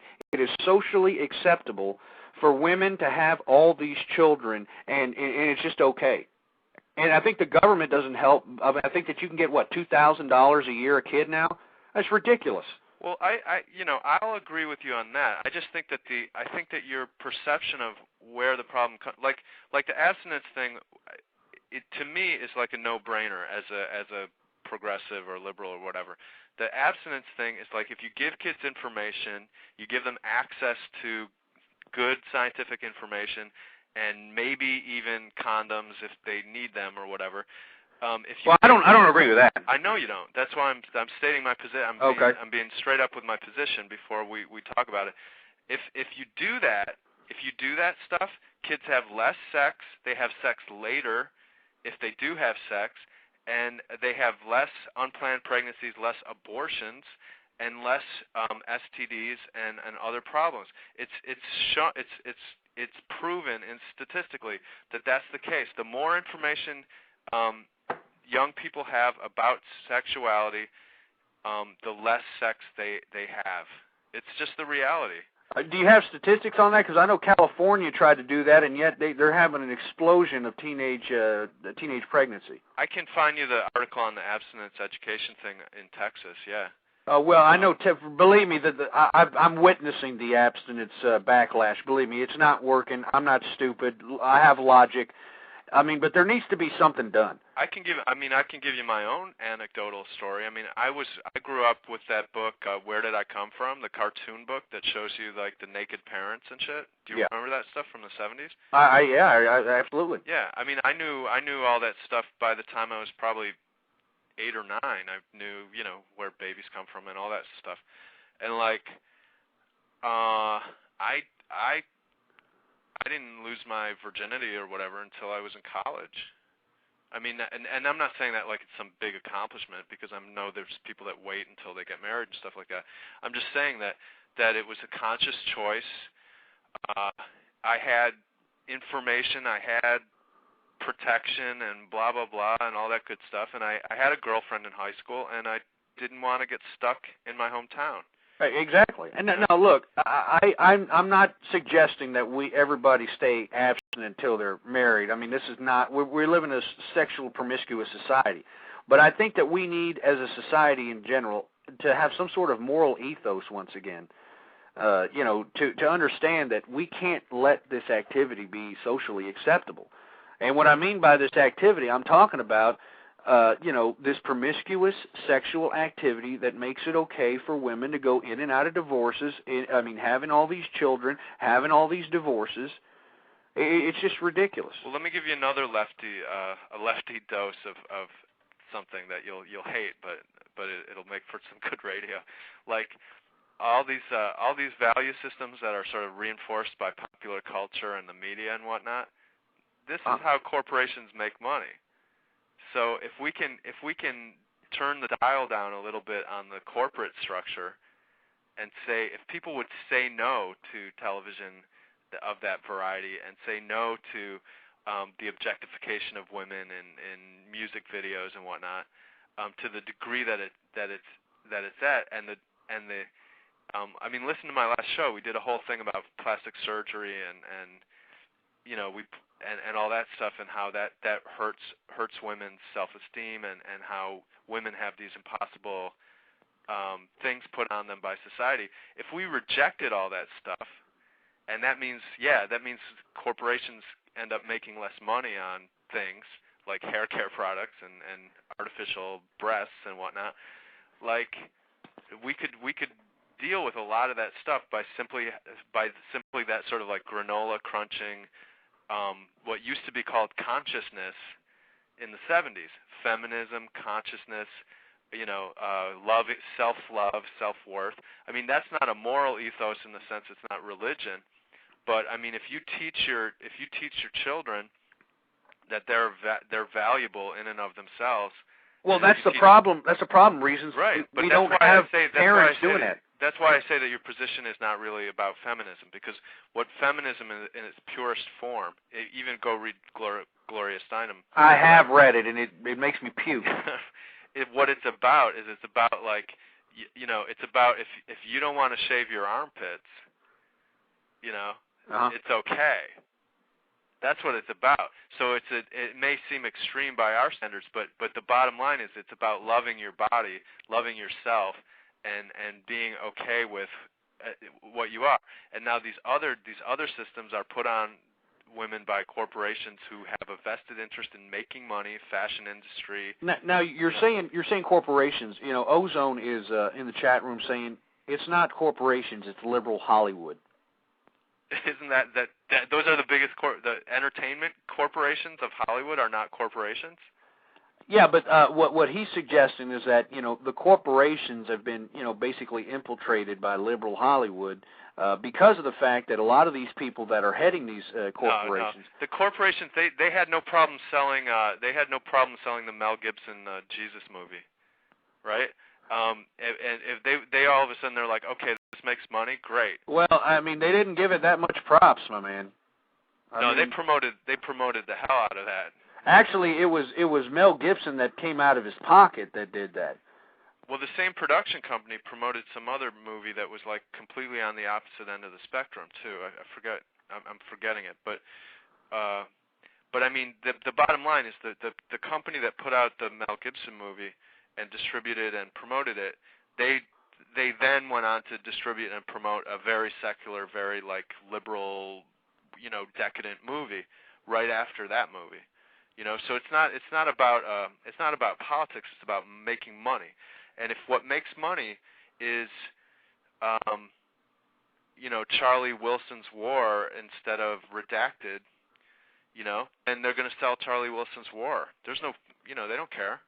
So, but you see, this is my point. Don't you think that we disagree on a lot of things here. Yeah. Now, your definition of feminism is obviously different from the way I conceive it.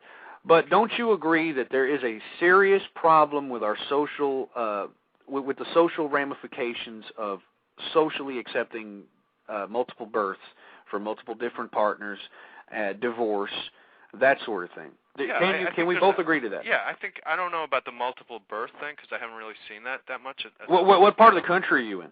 I'm in New York City. And you don't see multiple births by multiple different fathers out there? I mean, are you in the like Upper Manhattan area, or I mean, what? Yeah, I'm in like Midtown. I mean, I guess you'd see that a little bit, you know, in the ghettos and stuff. But like, you know, it's not common. I'm seeing it. And look, I pay a lot of money for this home I have here in Texas, and I see it in my neighbor's home. I see it. You know, anybody who has children is dealing with this problem. And it's running rampant, and it's disgusting because there should be no reason why teenage children are out here being sexually promiscuous to the point where they're they're having 2 or 3 children before the age of 20 to 23. Yeah, well, that's bad, and we don't agree on what the source of it is. I think the source of it, to me, is like the media, you know, media images, lack of proper parenting, a lack of information. You know, the same thing. Like, if you, I believe sex education is really important to that. Well, you know that political vindiction was talking about sex education, and let me scroll back up and exactly what he said. He had a good point here. Hold on, let me scroll up. Sure. It's okay. It says nowhere has government sex ed programs have been implemented more, yet you have 70% illegitimacy. Say that again. I'm sorry. It says nowhere has government sex ed. He means the United States. Nowhere has government sex education programs have been implemented more, yet you have 70% illegitimacy. And I'm assuming in birth rate. That can't be true. I mean, first, well, let's assume the number's true. I can't see how 70% of births would be illegitimate. I can't see how that could possibly be true. But let's say it is. Okay. Sweden, Norway, like, where's he getting that nugget of information from? I mean, these are. Well, I mean, I'm sure that it's a little bit of an inflated percentage, but at the same time, I mean, he is making a valid point. We do provide sex education. No. The point I'm disputing the point I'm disputing is the idea that America gives the most sex education as any other place. I mean, that may have been true in the 70s, but right now, you know, there's education departments that are afraid to give that information to their children, precisely because of like what's happening in Texas and the surrounding states. That states in Bible Belt states have boards of education that, you know, refuse or seriously diminish the sex education programs and either replace them with abstinence education programs or teach them side by side with abstinence education programs. That is not a robust sex education. If anything, it's just a confusing thing for children, you know. Yeah. Well, we're gonna have to leave it at that there for reasons, because I got 4 minutes left and I'm about to get up out of here. All right. Well, thanks for taking my call. It was fun talking to you. No problem. No problem, man. You have a good day. Get you down. All right. Peace out. Later on. Later. Well, folks, it's been good. We started off the program talking about the drug problem. I suggested we legalize drugs, have the government cultivate it, dispense it at distribution centers located in dense metropolis areas. Not only would this bring down the price of drugs to the point where it would just completely negate the drug dealer, the drug pushers, the drug smugglers, and the drug lords, I think that it would produce legitimate sums of revenue for our government. I mean, these people are buying it anyway, and on top of which the United States consumes 85% of the world's drugs. And yet we have the most strictest laws on it. And yet we still have more and more people continue to consume drugs. I mean, we need some way to basically, we need some way to basically rectify this problem. The war on drugs is moot. I read 80% of the people in prison are drug offenders, and I hate the drug dealer more than I hate the drug user. And I think by legalizing this and, you know, using the method that I stipulated previous about having the government cultivate it and dispense it at dense metropolis areas across the United States, not only would you bring down the cost of drugs, not only will you generate revenue off of the sale of those drugs, but you'll be able to keep track of these people. You'll be able to document these people, how many drugs they've taken, how much drugs they've purchased, when was the last time they purchased the drugs, what kind of drugs are they purchasing, so that an employer that is, you know, basically looking in on a potential employee, all they have to do is gain access to this database, and the government could charge $10 an access fee, $10 each time they access the database. You can generate money with that. Because this drug testing garbage is just a fallacy. We've created a whole black market on bypassing drug tests. So this way, you're killing two birds with one stone, and we're going to be generating all this revenue based on all these drugs, and we're going to take out the drug lord. And that's my simple point. I know I'm going against the conservative thought on this, but the war on drugs is not working. It's a logical fallacy. It's a farce. And the only way we're going to get rid of these, drug dealers is if we take the product away from them and not provide a black market. I mean, just read about prohibition. Read about when they made alcohol illegal, and read about how Al Capone was making about $20-25 million a month in the 20s on bootlegging alcohol. And this is what I'm talking about. This is what I'm talking about. So I'm just saying, it's never going to happen probably. I mean, there's so much money being invested in law enforcement, prisons, probation officers, and all these idiots that I don't think we'll ever see the drugs turn legal in the way that I had stipulated previous. But just exercise the notion. Just approach it and just say, okay, look, the war on drugs is not working. Let's do something else. Let's just do something else. And that's just my point of view. That's my point of view. And I think that we need to decriminalize marijuana altogether. Because it's a farce. People are going to jail for this garbage, and what for?